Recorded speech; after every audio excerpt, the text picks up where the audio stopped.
চুলায় একটি পাত্র বসিয়ে এতে সরিষার তেল ঢেলে নেই। এরপর এই তেলে আগে থেকে কেটে রাখা পেঁয়াজ কুচি দিয়ে দেই।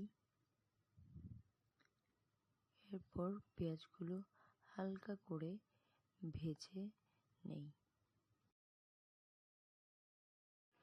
একটা সেদ্ধ ডিম, সরিষার তেলে ভাজা পেঁয়াজ, যে মরিচ, একটা ছোট একটা মরিচ নিয়েছি টুকরো করে কেটে, আর লবণ পরিমাণ মতো। সুন্দর করে এগুলো সব মিশিয়ে নিই। ডিমটি হাত দিয়ে ভেঙে বাকি উপকরণগুলোর সাথে সুন্দর করে মিশিয়ে নিই। এভাবেই তৈরি হয়ে গেল মজাদার ডিমের ভর্তা।